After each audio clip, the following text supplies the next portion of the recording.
The freezing rain hit Rebecca Kelly's face like a slap. "Mister, wait!" she screamed, bursting through the diner door so hard the bell slammed against the glass. Her thin, light blue uniform was soaked in an instant, clinging to her. In her hand, she clutched a wet $100 bill. You forgot." Up ahead, the man stopped. His hand was on the door of a black, sleek car that looked like it belonged in a movie. He turned. This was Beom-seok, the man who sat in her section 4 nights a week. The man who ordered black coffee and dry toast for $4.32. The man her boss, Sal, was terrified of. The man with dragon tattoos snaking up his neck. The man who, as Sal whispered, was the silent, brutal boss of the city's hidden Korean mafia. And he was staring at her, not with anger, but with a look of pure, unguarded shock. Rebecca skidded on the wet sidewalk, panting. This is too much. Your bill. It was only $4. I thought you made a mistake." She held out the money, her hand shaking from cold and fear. Just a minute ago, that $100 bill had felt like a lifeline. It was her sick brother Leo's next dose of medicine. It was the final notice on her electric bill. She was 23 and drowning in debt, and she could have put it in her pocket. Anyone else would have, but she couldn't. This simple, stupidly honest act.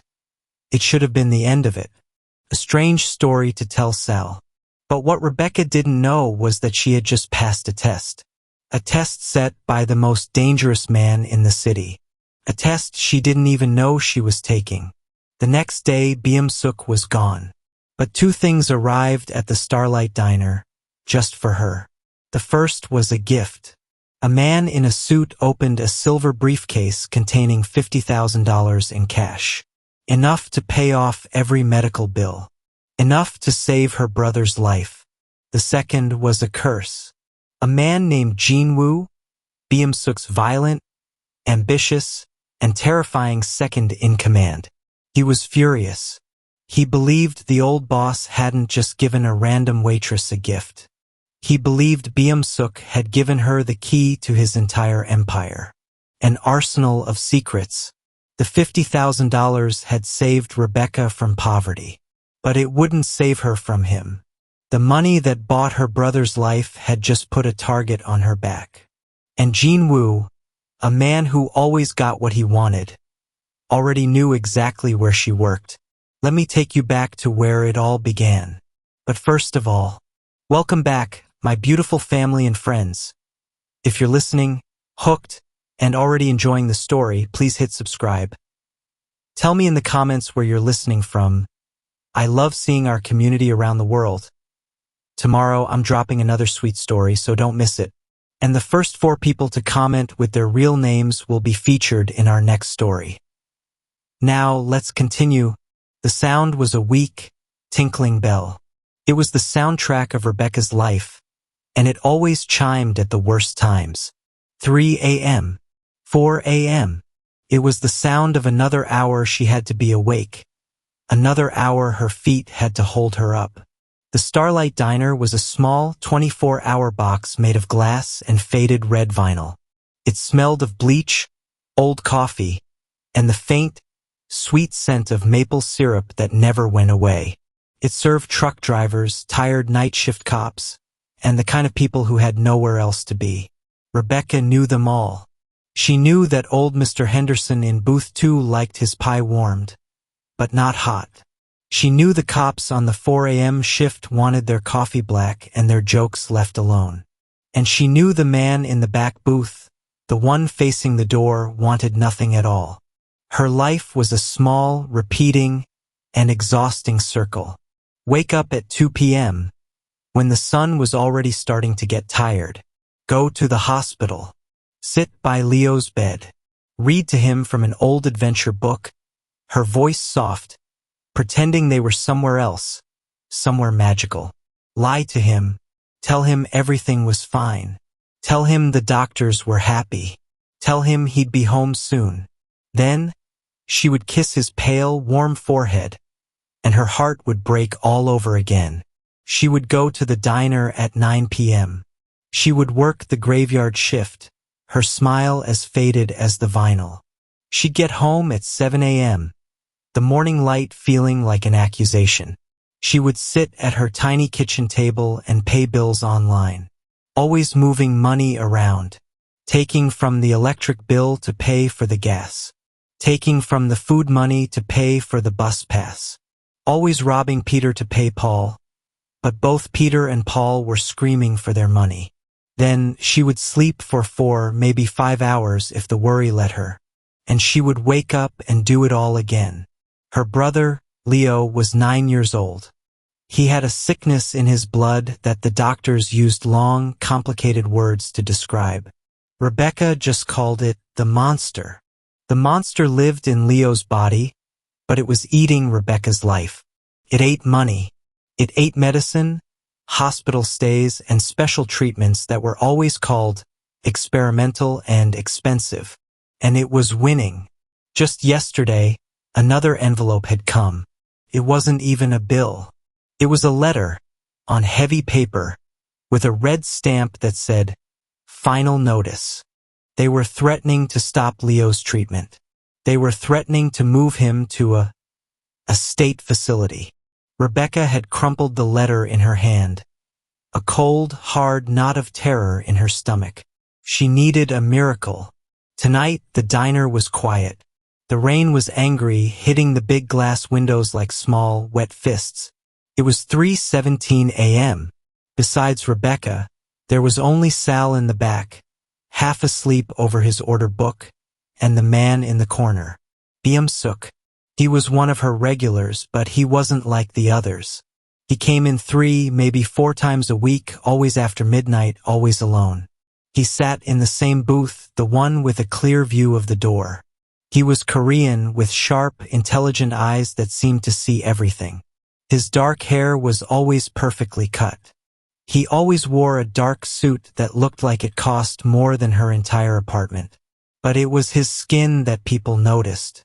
Dark, intricate tattoos covered the backs of his hands, wound up his wrists, and snaked up his neck to disappear behind his ear. They were dragons and waves and symbols she didn't understand. He never spoke, not really. The first time he'd come in, she had walked over, a pen and pad in her hand. "What can I get for you?" she'd asked with her tired, practiced smile. He had just looked at her, and then slowly he lifted 2 fingers. Rebecca, confused, had looked at Sal. Sal had made a frantic coffee and toast motion from behind the counter. She learned fast. 2 fingers meant 1 black coffee, 1 order of dry toast. Sal had warned her about him, his voice a low, nervous whisper as he wiped his hands on his apron. "Becca, that's Beom-seok," he'd said. "Don't stare. Don't make small talk. Just give him his coffee and his toast and leave him be. He's important." Rebecca understood important. In this neighborhood, important meant dangerous. She wasn't afraid of him, though. She was too tired to be afraid. The monster in her brother's blood was scarier than any tattooed man in a suit. So she treated him like everyone else. She poured his coffee.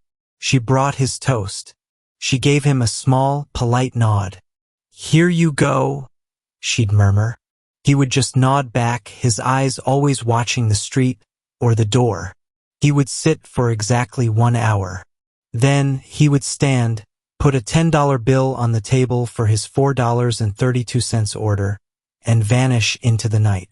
Tonight, Rebecca was leaning on the counter, her head in her hands, trying not to fall asleep on her feet. She was thinking about the final notice letter.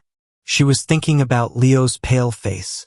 She needed a miracle, and she needed it now. The bell tinkled. Beom-seok was standing by the door. He had his coat on. He looked at the counter, then at her. He gave a single, short, stiff nod. It was his version of goodbye. "Have a good night," Rebecca said, her voice soft and weary. He walked out, The bell was his only reply. Rebecca sighed, her shoulders slumping. She grabbed a wet rag and walked over to his booth. She had to get it clean before the 4 a.m. cops came in. She picked up his empty cup and his plate. And then she froze. On the table there was a bill. But it wasn't a $10. It was a $100 bill. Rebecca stopped breathing. She picked it up. Her fingers tingled. It was real. Benjamin Franklin stared up at her. $100. Her mind raced, faster than it had in months. This could pay for Leo's medicine for the week. This could pay the electric bill and keep the lights on. This was a mistake. He must have pulled it by accident. He thought it was a $10. She looked around. Sal was in the back, the radio playing softly. The diner was empty. The street was empty. No one saw. Keep it. The thought was a whisper, sharp and sudden. Keep it, you fool. He's a mafia boss. He's rich. He will never, ever miss this. It's a $95 tip. It's a gift from God. It's the miracle you asked for. She thought of Leo's smile. She thought of the red, angry stamp. Final notice. Her hand, the one holding the bill, started to close. Her palm was sweaty. Just put it in your pocket. Right now. Then a different thought. A memory of her mother, a woman who had also worked 2 jobs. A woman who had also been tired all the time. Her mother, before she got sick, wiping her hands on her own apron. Honesty is all we got, Becca, she used to say. It's the only thing in this world they can't take from you. Don't you ever let it go. A wave of hot, bitter shame washed over her. She couldn't. It wasn't hers. Sal, watch the counter, she yelled, her voice tight. She threw the rag down on the table. She grabbed the $100 bill and she burst through the diner's front door, out into the screaming rain. Mister! Hey, mister! The wind whipped her dark, pulled back hair across her face. The rain was so cold it stung her skin. She saw him. He was just getting into a black, sleek car that looked like it cost more than her entire apartment building. Mr. Beom-seok. Wait! He stopped. His hand was on the car door. He turned. His expensive suit was already getting dark with rain. He looked shocked. It was the first real, unguarded expression she had ever seen on his face. She ran up to him, skidding on the wet sidewalk, completely out of breath. Her thin, light blue uniform was soaked through in seconds. You left this, she panted, holding out the $100 bill. The rain was already making the money wet. It's $100. Your bill. It was only $4. I think you made a mistake. You usually leave 10. Beom-seok didn't look at the money. He looked at her. He stared at her. He looked at her wet, shivering form. He looked at her messy hair, her worn-out sneakers, her tired, honest, frightened eyes. He didn't move for a long, heavy moment. The rain just hammered down on both of them, a wall of sound. She thought he was angry. I'm sorry, she said quickly, her voice a small, stammering whisper. I'm so sorry. I just couldn't keep it. It's not right. Here. She pushed it at him again. He slowly reached out. His tattooed fingers did not take the money. Instead, he gently pushed her hand, with the bill, back toward her. No mistake, he said. His voice was deep and had a heavy accent. It was the first time she had ever heard him speak. But, it's $100, she stammered, confused. I know, he said. He looked at her again, that long, hard look. It felt like he was seeing right through her, past the uniform, past the tiredness, to the part of her that ran out into a storm for what was right. Then he did something even more strange. He took the wet $100 bill from her hand. And then he reached into his pocket, pulled out his wallet, and took out another $100 bill. He pressed both of them into her cold, trembling hand. "You are cold," he said, his voice firm. "Go inside. For your trouble." Before she could say a word, before she could protest, he got into the car. The door shut with a heavy, final, expensive thud. The car's engine started with a low, powerful growl, and it pulled away from the curb. Its red taillights disappeared into the storm. Rebecca stood there, soaked to the bone, frozen in shock. She was holding $200 in her hand. She was shaking, but it wasn't just from the cold anymore. She walked back inside, the diner bell tinkling over her head as if mocking her. Sal came out from the back, wiping his hands. "What in the world was that all about?" he asked. "You're soaked." "Who was?" He saw her face. He saw the 2 wet bills in her hand. "What happened?" He left 100 by mistake," Rebecca said. Her voice was dazed. "I ran out to give it back to him." Sal's eyes went wide with fear. "You ran after Beom-seok? In the rain? Are you crazy, girl?" He wasn't mad," she said, still staring at the money. "He gave it back to me. And another one." Sal looked at the money, then at Rebecca. He shook his head, looking pale. "I don't know what game he's playing, Becca, but you be careful. Men like that, they don't do things for no reason." Rebecca went to the tiny staff bathroom and tried to dry herself as best she could with brown, scratchy paper towels. She put he wasn't mad. But as the long night wore on, Sal's words echoed in her head. Men like that, they don't do things for no reason. What reason could he have? The $200 helped. It was a breathing room she hadn't had in a year. Paid for Leo's next dose of medicine. It kept the final notice wolves at bay for a few more days. The next night she went to work. Her feet ached, her back hurt, but the cold knot of terror in her stomach was a little smaller.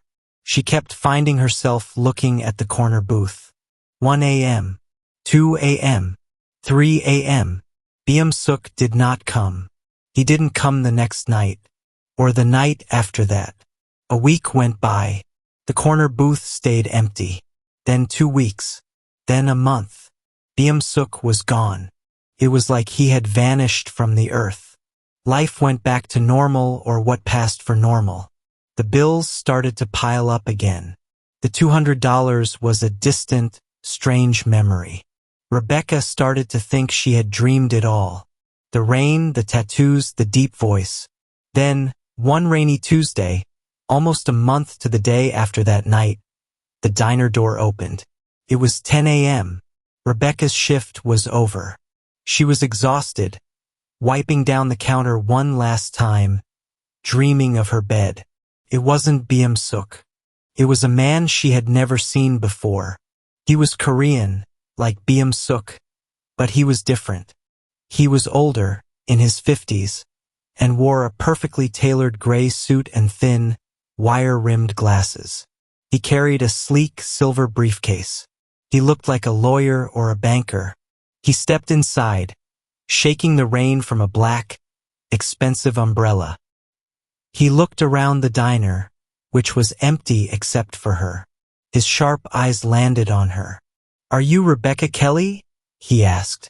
His voice was polite, quiet, and all business. "Yes," Rebecca said, her hand tightening on her wet rag. "Can I help you?"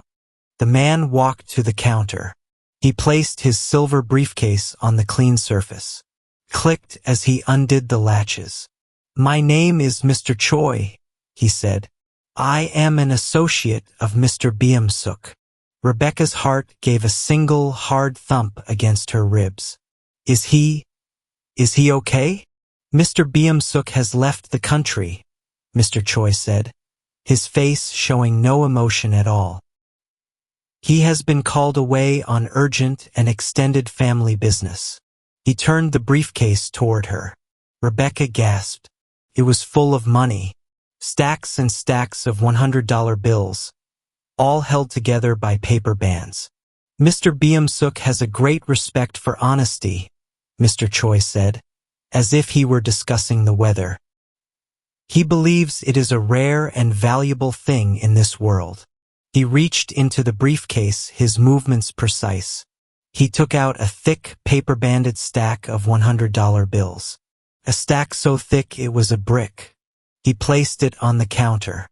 "This is $50,000, Mr. Choi said simply. "He has instructed me to give this to you as a token of his respect." Rebecca's knees buckled. She grabbed the edge of the counter to hold herself up. Her vision went a little gray at the edges. $50,000. She couldn't breathe. Her mind flashed to Leo, to the hospital, to the bills. This was the miracle. This was everything. I can't, she whispered. It was too much. It wasn't real. "You can and you will," Mr. Choi said, not unkindly. "It is a gift." Mr. Beom-seok does not like his gifts to be refused. He closed the briefcase, but he wasn't finished. He reached inside his suit pocket and pulled out two more things.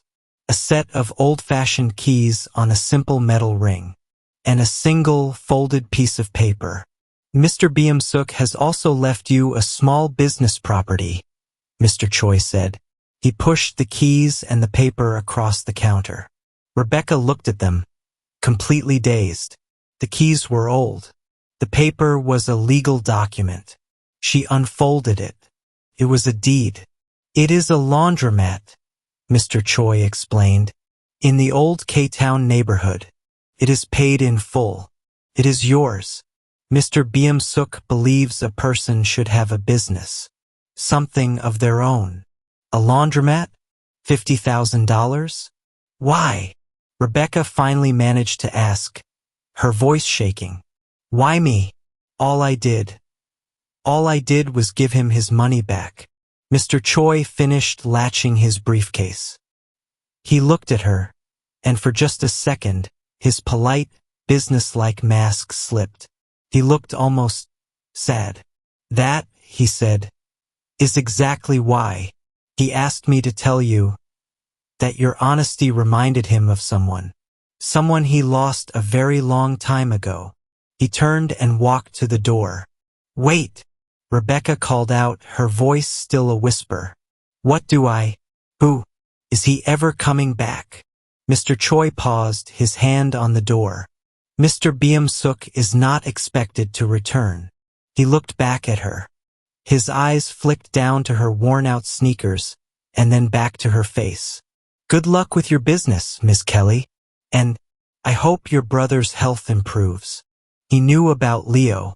The thought sent a new chill, a chill that had nothing to do with the rain, running straight down her spine.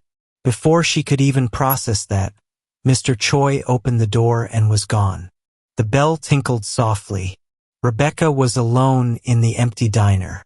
The rain was pounding on the glass. On the counter in front of her sat a stack of money that could save her brother's life. And next to it, a set of keys to a building she had never seen. She had her miracle, and it was just the beginning of her trouble. The diner door tinkled shut, leaving Rebecca alone in the heavy, buzzing silence. The only sounds were the hum of the big soda refrigerator and the pounding of the rain on the glass. She was frozen. Her hand was still on the counter, right next to the thick, paper-banded stack of money. $50,000. It looked fake. It looked like a movie prop. But the smell, a dry, papery, inky smell, was real. And the keys and the crumpled deed were on the floor where Jin-woo had thrown them. A simple business. A safe house. He hid his books there. "I'll be seeing you." The words echoed in her head. Mr. Choi's polite warning. Jin-woo's predatory promise. Sal burst out from the kitchen, his face white as a new apron. "What in God's name was that?" he whispered, his eyes huge. He was looking at the door, not at Rebecca. Who was that man? He, Becca? Are you in trouble? I think so, Sal, Rebecca whispered, her knees finally giving way. She grabbed a stool and sat down hard. Sal looked from her pale face to the stack of money on the counter. His jaw dropped. Mother of... He breathed. Becca, is that? He said it's from Mr. Beom-seok, she said, her voice sounding far away. A gift. For honesty. A gift. Sal laughed. A high, nervous sound. That's not a gift, kid. That's a target. That's a gravestone. And that other one, the young one, the one who looked at you like you were meat. He thinks there's something, she stammered, trying to make her brain work. In the laundromat. He thinks there are books, ledgers. Sal's face went from pale to gray. He knew the world they lived in, even from the safe side of his counter. He knew what books meant. Okay, he said, suddenly all business. He came around the counter. He grabbed a big brown paper takeout bag. With a shaking hand, he swiped the stack of money off the counter and into the bag. He pushed it into her hands. You're done, he said. What? You're done. Your shift ended. You don't work here anymore. Sal, no, I need. You don't understand, Sal said, grabbing her by the shoulders. His eyes were terrified. I didn't see you today. You didn't get this money here. That man, Jin-woo, he's not a joke. He's the one who took over. He's been cleaning house. He pushed her toward the door. Take the money. Go to your brother.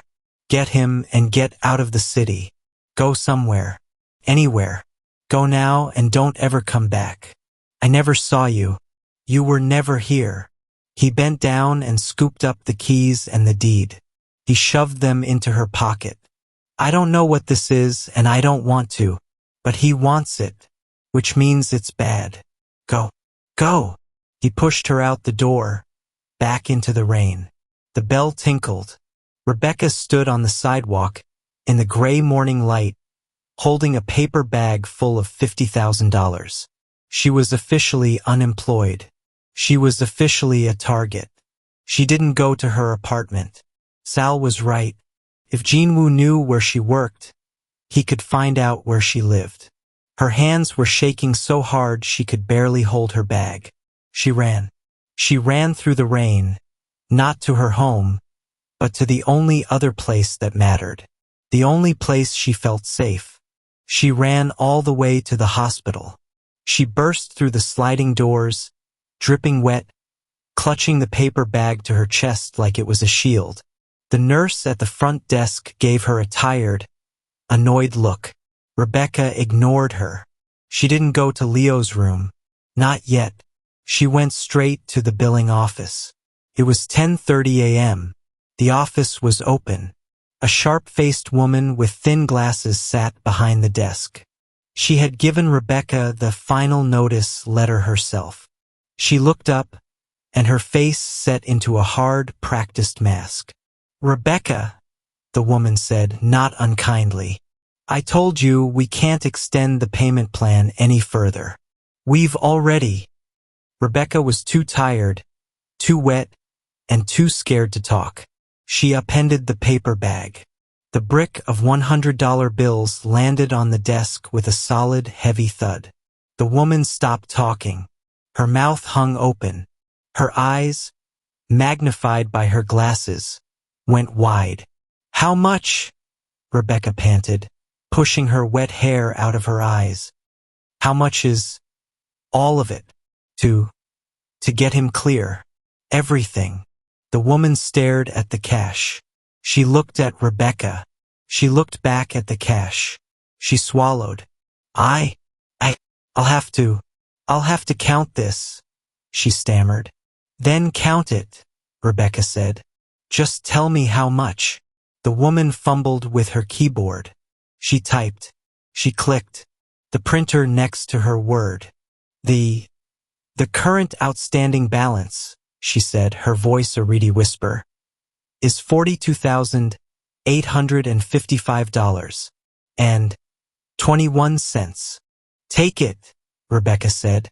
Rebecca, I can't just, this is cash. We have procedures. Please, Rebecca said, and her voice finally broke. The fear, the exhaustion, the impossible, crazy morning. It all came crashing in. A single, hot tear rolled down her cold cheek. Please, his name is Leo Kelly. Room 308. Please, just take it. I need him to be safe. The woman looked at the desperate, soaked through 23-year-old in front of her. She looked at the life-changing pile of money. She made a decision. She picked up the phone. Security, she said, her voice firm.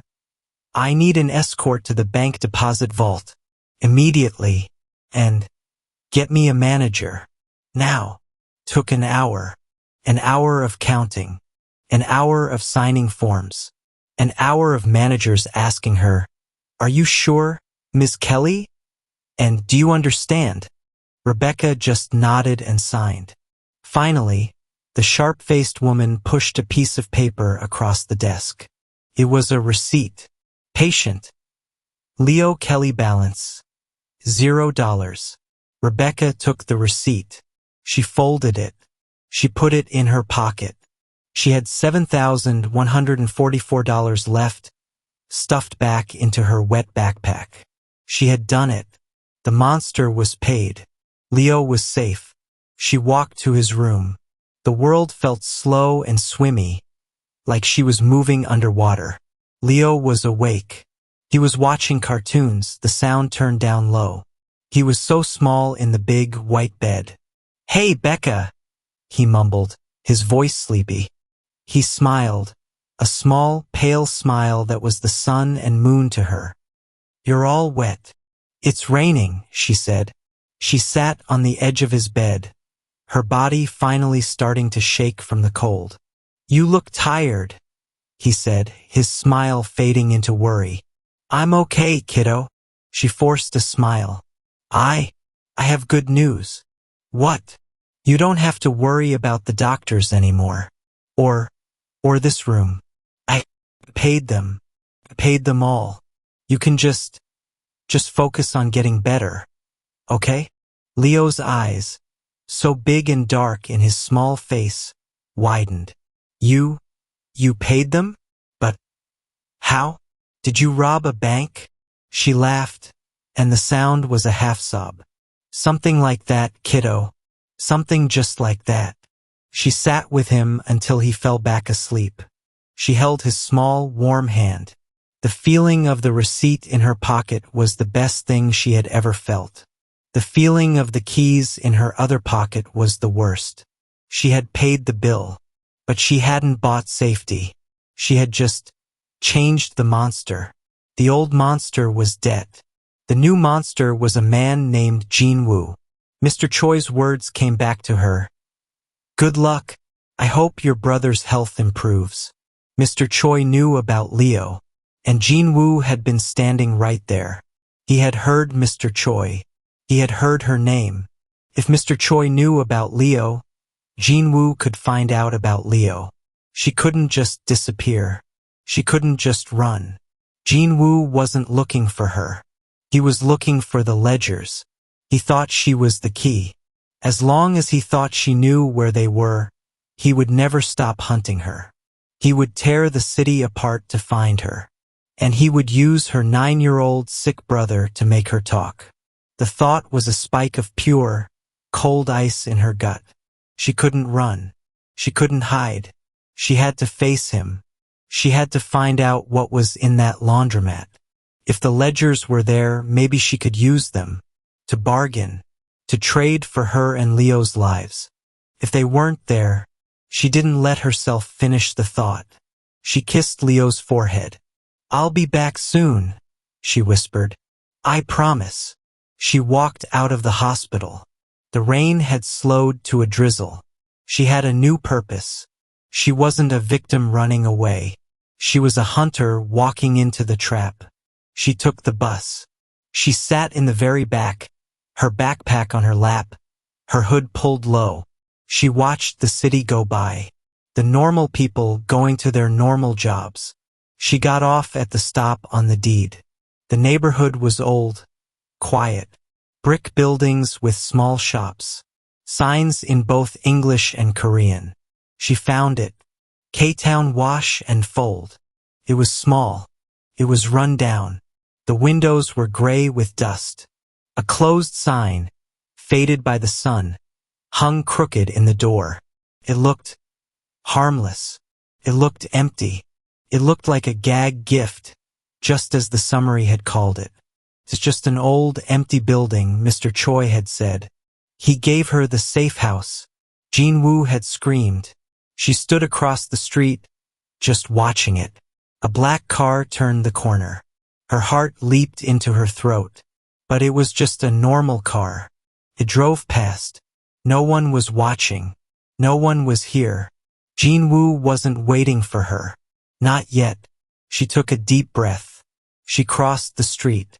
Her hand was shaking so hard she could barely get the key into the lock. The metal felt cold. There were 5 keys on the ring. The first one didn't work. The second one didn't. The third one, big and brass, slid into the lock. It stuck. She jiggled it. Click. The door swung open with a rusty creak. A small bell, just like the one at the diner, tinkled above her head. The air inside hit her first. It was stale. It smelled like old soap, dust, and something metallic, like a dead appliance. She stepped inside. Her sneakers squeaked on the cracked tile floor. Rows of yellowed washing machines lined one wall. Big silver dryers lined the other. A few plastic chairs were cracked and faded. It was a time capsule. It was completely, utterly normal. And empty. "Hello?" she called out. Her voice sounded small and stupid. Nothing. Just the hum of the street outside. This was it? This was the safe house? This was what Jin-woo was ready to kill for? She walked the length of the room. She looked in the machines. Empty. She looked behind them. Dust balls and a single lost sock. There was a door in the back. A small, plastic sign said, "Office." She tried the handle. It was unlocked. She pushed it open. The room was tiny. A metal desk. An old, squeaky office chair. A filing cabinet. A calendar on the wall was stuck on August 1998. And dust. Dust everywhere. She looked at the desk. Empty.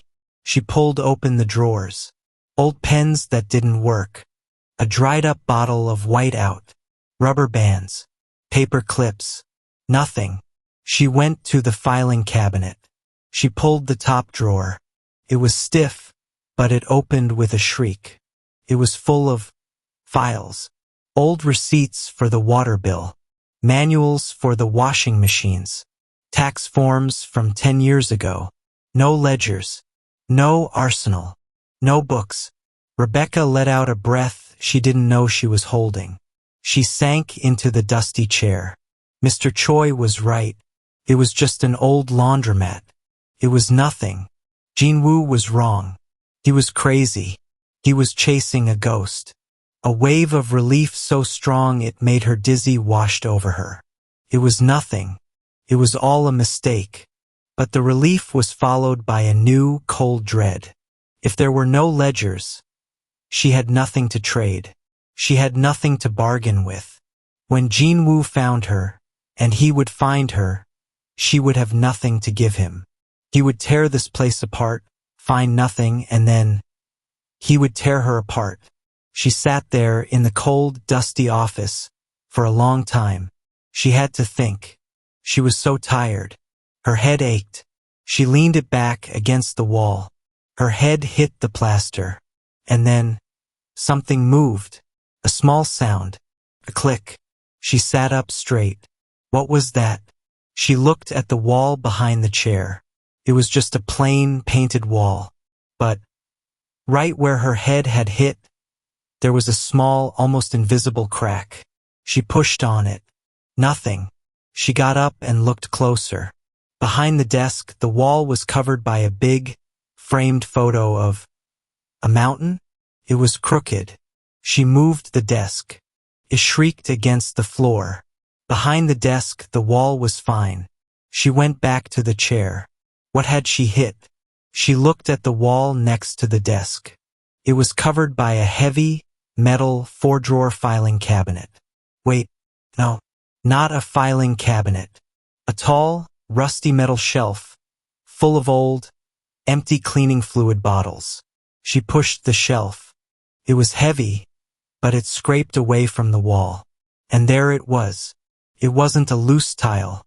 It was a small, square metal door.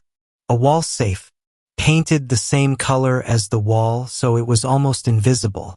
The keyhole was hidden by a tiny, swinging piece of metal. Her heart stopped. This was it. She fumbled with the key ring. The big brass key for the front door. 3 small silver keys for what? The filing cabinet? And one small, strange key. It was dark, almost black, and old. Her hand was shaking again. She put the key in the lock. To fit. She turned it. A heavy thunk echoed in the small room. She pulled the small metal door open. She looked inside. Her heart was in her throat. Ledgers. Money. Gold. Something. Anything. It was almost empty. There were no ledgers. There was no cash. There were only 3 small things. 1. A small, old, black and white photograph, the edges curled. It was a young woman not much older than Rebecca.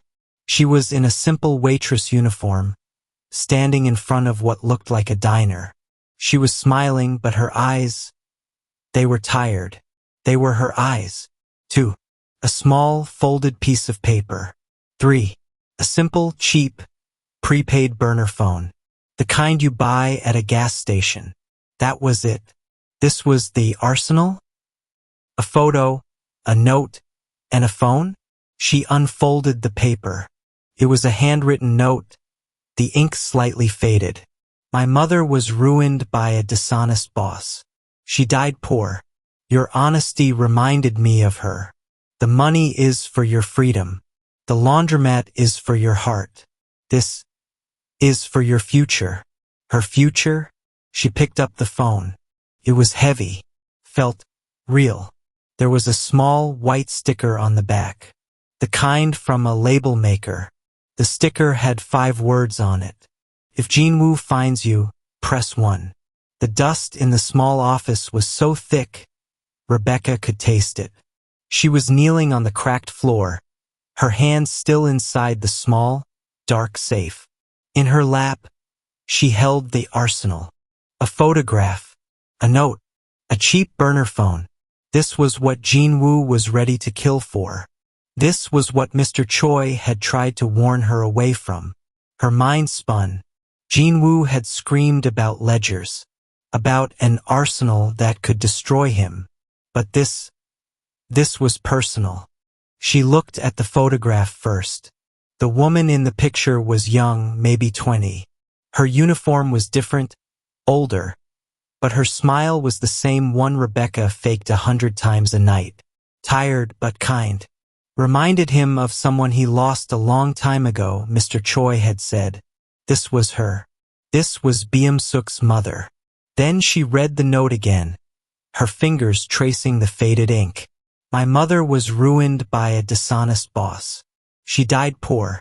Your honesty reminded me of her. The money is for your freedom. The laundromat is for your heart. This is for your future. It all crashed into place.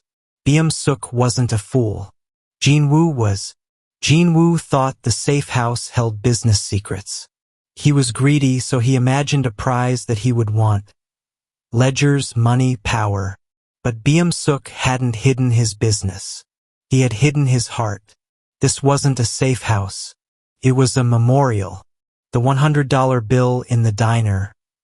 It wasn't a mistake. It wasn't a test for a new partner. It was a test for her. A test to see if she was worthy of his memory. A test to see if he had finally found an honest person. The $50,000. The laundromat. They weren't just gifts. They were a way for him to save his mother's ghost. To give her the life his mother never had. Rebecca's eyes filled with tears. She was crying for a woman in a photo she had never met, and for a mafia boss she had been terrified of. Then her eyes landed on the third object. The phone. This is for your future.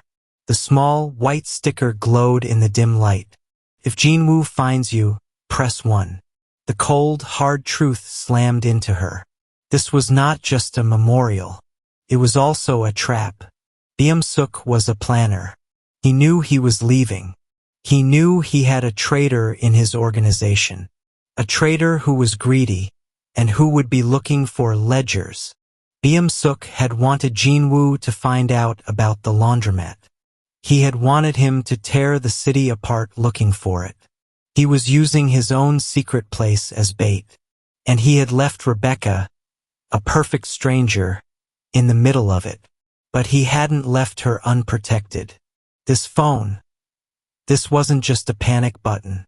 It was a weapon. It was the real arsenal. Jin-woo was looking for books. Beom-seok had left a loaded gun. Rebecca stood up, her legs shaking. She put the photo and the note in her backpack, next to her leftover $7,000. She put the burner phone in the front pocket of her jeans, where she could feel it. She had to get out of here. Jin-woo's threat at the diner wasn't empty. I'll be seeing you soon. At the laundromat. He hadn't been guessing. He was hunting. He would be watching this place. She went to the dusty front window. She peeked through a crack in the grime. The street was quiet. Too quiet. A black car was parked across the street, 2 blocks down. It was just parked. Was it one of his? Was she already too late? She ran to the back office. There had to be a back door. It was in the office, hidden behind the calendar from 1998. It was a solid metal door, and it led to a dark, narrow alley. She took one last look at the dusty, empty laundromat. This was her heart. This was her inheritance. She slipped out the back door, closing it softly. The alley smelled like wet garbage. She ran. She didn't run to her apartment. Sal was right. It wasn't safe. She didn't run to the police. What would she say? A mafia boss gave me a laundromat and a burner phone, and now his partner is trying to kill me? They would think she was crazy. She ran to the one place she had left. The one place that meant anything. She ran to the hospital.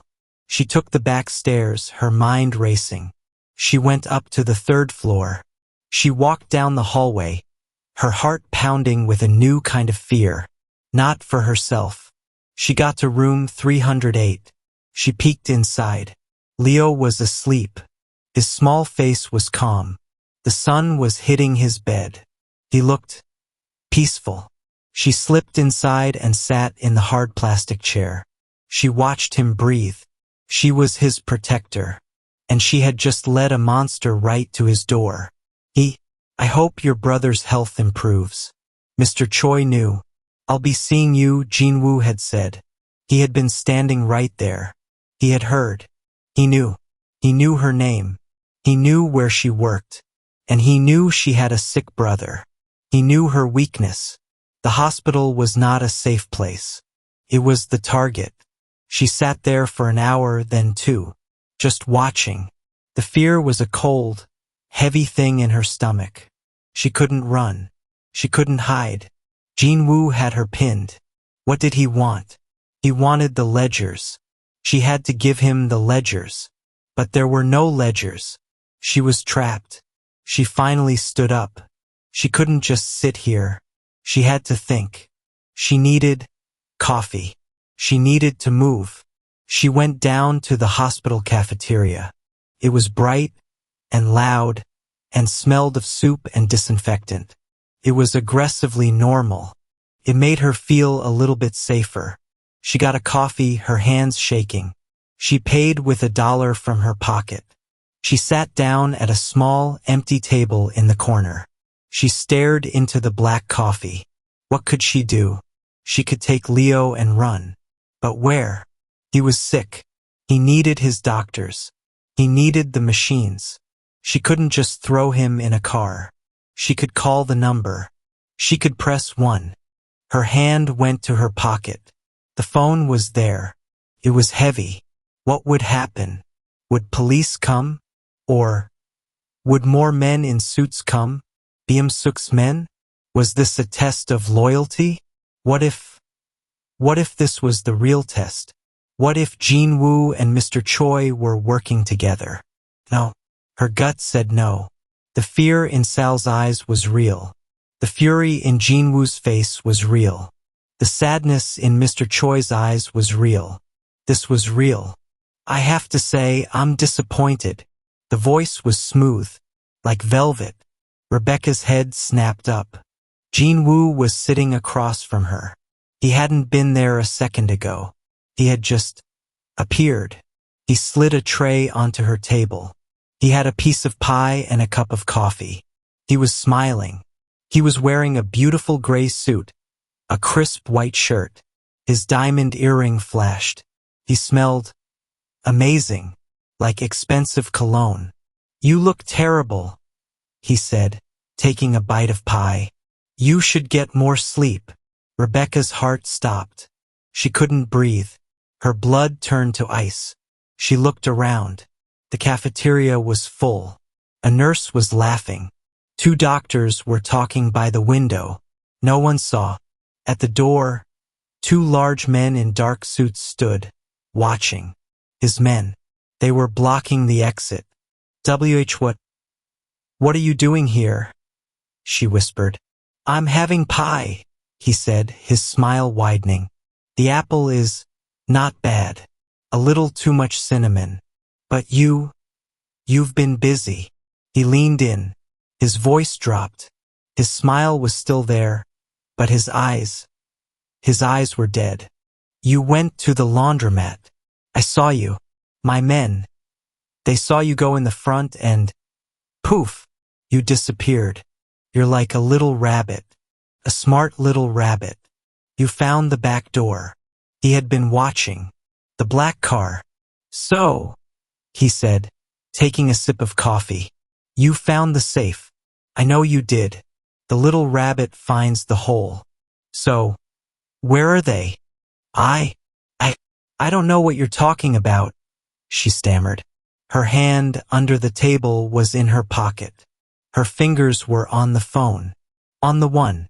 Don't, he said, his voice still a soft, polite whisper.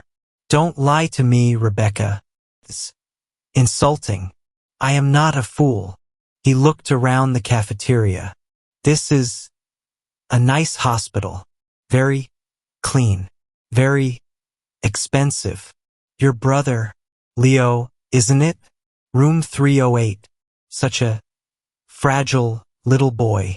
It would be a shame if his care was interrupted. The threat hung in the air, sharp and cold as a scalpel. If his machines just stopped working, accidents happen. Rebecca felt the world go dark. This was it. This was the monster. You leave him alone, she hissed, her voice shaking with a new, hot feeling. It was rage. Jin-woo looked surprised. And then he laughed. A real, actual laugh. Oh, he said, wiping his mouth with a napkin. The rabbit has teeth. I like that. It makes this more fun. He leaned in again, his smile gone. This is the last time I will be polite. You will go back to the laundromat. You will get the ledgers. You will give them to me. Tonight. Midnight. And if I don't? She whispered, her fingers pressing down on the one.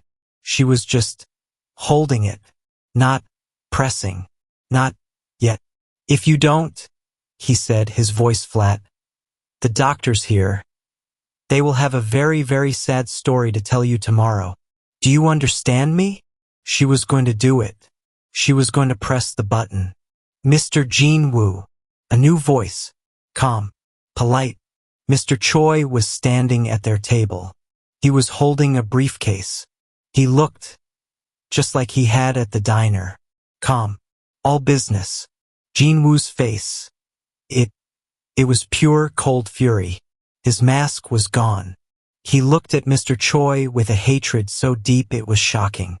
Mr. Choi, Jin-woo said, his voice a low, dangerous growl. You are interrupting my pie. I am so sorry, Mr. Choi said, his face a perfect, polite blank. But your 11 a.m. meeting, it is waiting.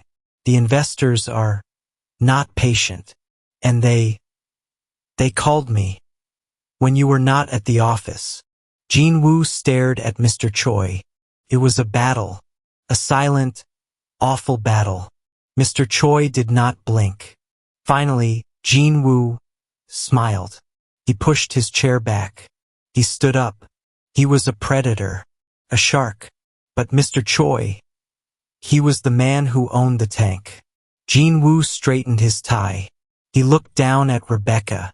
She was shaking so hard she was rattling the table.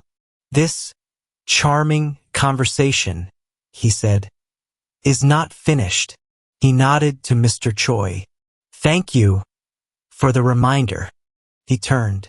His men at the door. They looked at Mr. Choi, and they nodded.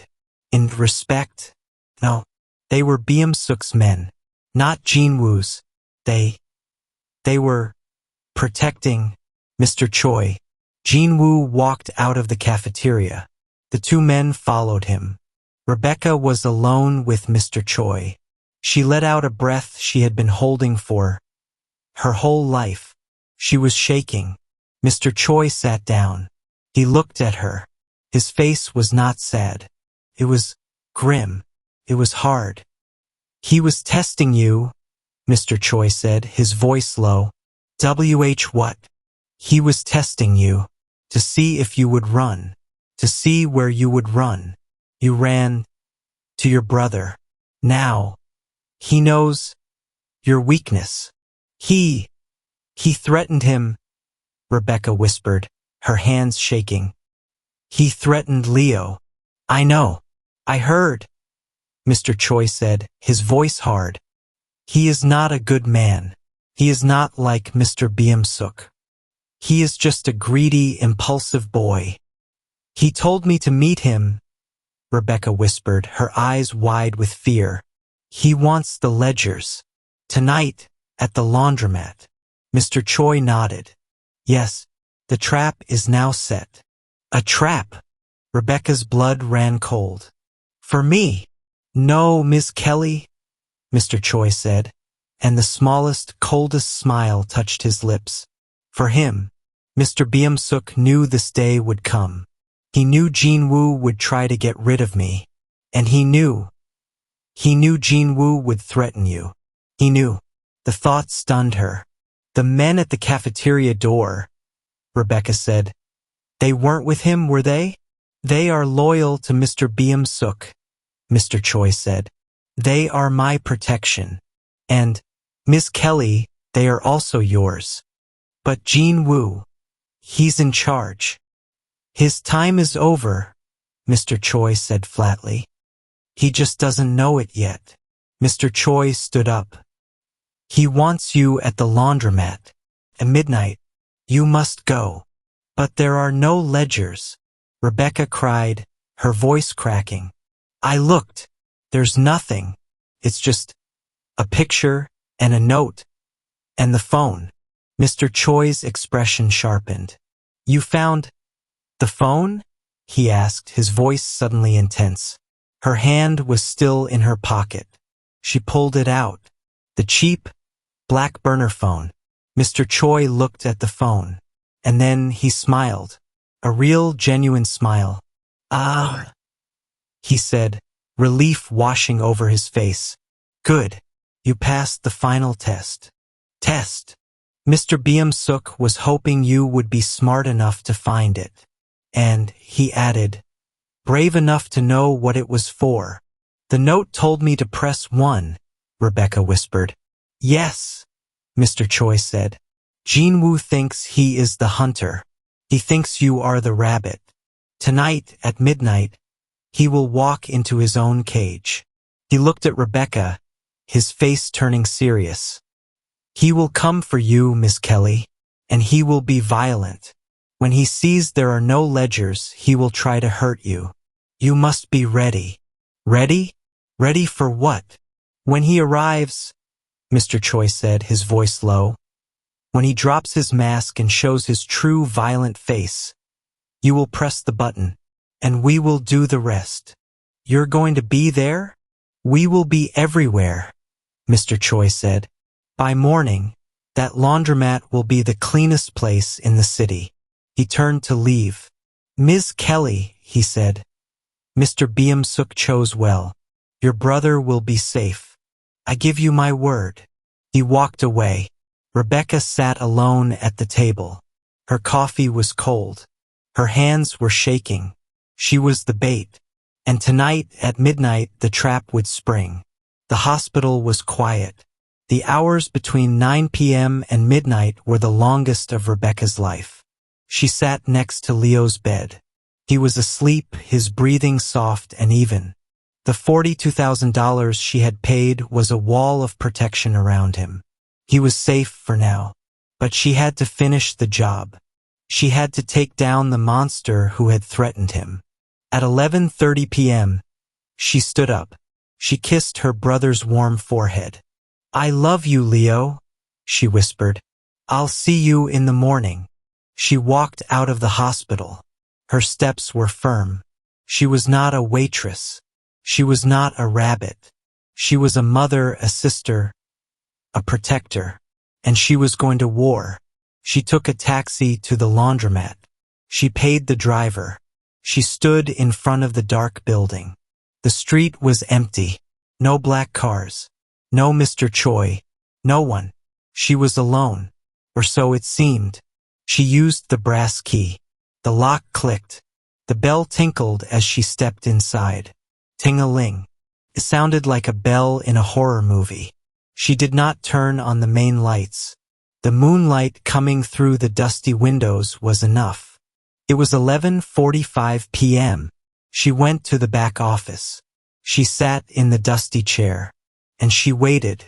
The phone was in her hand. Her thumb was resting on the number 1. Her heart was beating so hard. She was sure it could be heard on the street. 11:58 p.m. 11:59 p.m. A car that pulled up fast, its tires squealing on the wet street. The front door of the laundromat did not open. It exploded. The door was kicked open. It slammed off its hinges and crashed to the floor. Jin-woo stood in the doorway. He was not smiling. He was not in a nice suit. He was in a black jacket. His face was a mask of pure, ugly rage. The polite, handsome man was gone. This was the real person. No more games, rabbit, he snarled. 2 of his men, big and silent, fanned out, their hands inside their jackets. Rebecca stood up, her legs shaking. She stayed in the office doorway. Where are they? He hissed. I told you, she said, her voice trembling. There is nothing here. Lies, he screamed. The sound echoed in the empty room. He was a different person. He was a wild animal. He grabbed one of the plastic chairs. He threw it. It shattered against the front of a washing machine. Where are the books? His men started tearing the place apart. They kicked the front of the dryers. They ripped the change machine off the wall, crashed to the floor, spilling quarters everywhere. Boss! One of the men yelled. He was pointing. He had seen the small metal door of the safe in the office. Jin-woo shoved Rebecca. She fell back, hitting the wall. He stalked into the office. He saw the open, empty safe.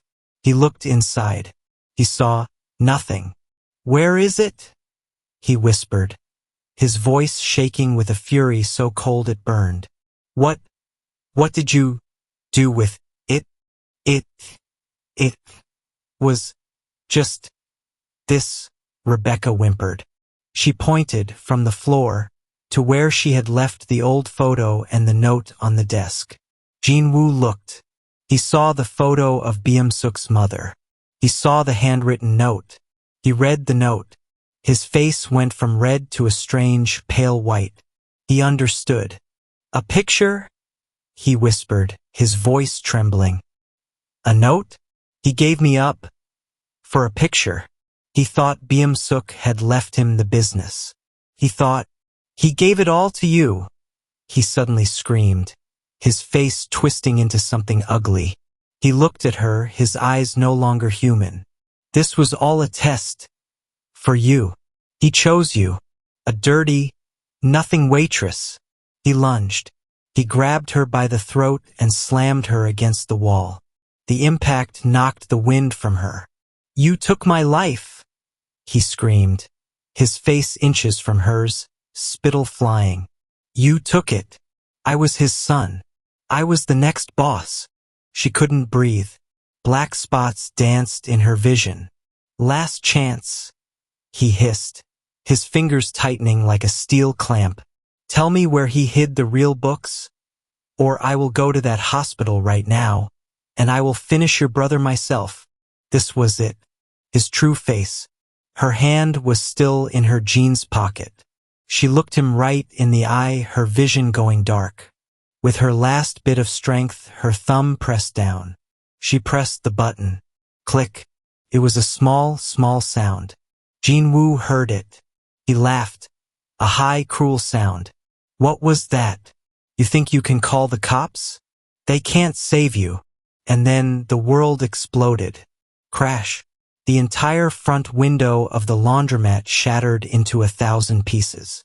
Bam! The metal back door was kicked off its hinges. For men in black tactical gear moved like shadows. They were not Jin-woo's men. Jin-woo's 2 bodyguards didn't even have time to pull their guns.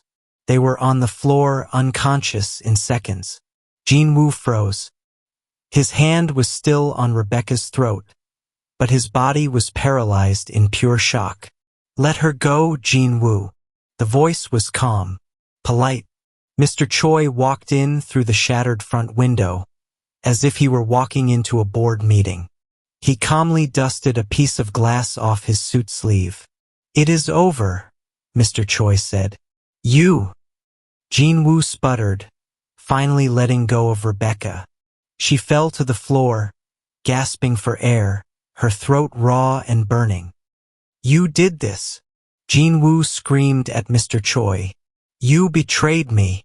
"No," Mr. Choi said, shaking his head. "Mr. Beom-seok betrayed you. He has been testing you for a year. He knew you were stealing from him. He knew you were disloyal." Jin-woo looked around, wild-eyed. He was surrounded. He was trapped. "And then," Mr. Choi continued, nodding to Rebecca, who was coughing on the floor, "he tested her. He was looking for the one thing you do not have, Jin-woo. Honesty. And she passed." "It was all a trap?" Jin-woo whispered, his voice hollow. "It was a trap," Mr. Choi agreed. "Mr. Beom-seok knew you were a greedy rat. He knew you would come here for the ledgers. He wanted you to show your true face." Mr. Choi pointed to the burner phone, which had fallen from Rebecca's pocket. "That phone," he said, "didn't call the police. It was a GPS alert. To us, we have been sitting across the street for an hour. We have been listening to every word you said." Jin-woo's face crumbled. The monster was gone. The boss was gone. He was just a fool. "Take him," Mr. Choi said to his men. They dragged Jin-woo out. He didn't scream. He didn't fight.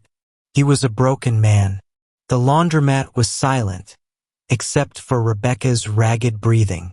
Mr. Choi walked over to her. He offered her a hand. "Are you all right, Miss Kelly?" he asked. She took his hand and stood up. Her throat was on fire. She was shaking, but she was alive. She nodded. "It is done," Mr. Choi said. "Jin-woo will not bother you, or your brother, ever again. And me?" she whispered, her voice hoarse. "You," Mr. Choi said, "are free. The money is yours. The laundromat is yours. It is your heart," as he said. "Mr. Beom-seok would be pleased if you cleaned it up." He smiled. "Your brother's medical care," Mr. Choi said, "is guaranteed. For life. Mr. Beom-seok has left a fund. His mother died because she could not afford a doctor. He would not let that happen again." Tears streamed down Rebecca's face, but they weren't tears of fear. "Thank you," she cried. "No," Mr. Choi said. He bowed, a deep, respectful bow. "Thank you, Miss Kelly. You have reminded us all what is important." He walked out of the broken laundromat, his men following him into the night. Rebecca was alone. She stood in the middle of her wrecked, ruined, beautiful laundromat. She was safe. Leo was safe. She was not a waitress. She was not a victim. She was a survivor. She looked at the mess, the broken glass, the spilled quarters. She smiled. She picked up a broom from the corner. It was time to clean her heart. It was time to open her business. It was time to start her future. And for the first time in her life, Rebecca Kelly knew everything was going to be okay. Thank you for listening all the way. Your support means everything. Subscribe, leave a comment with your real name and where you're from, and you might see your shout out in the next story. You never know, the next one might just change your life.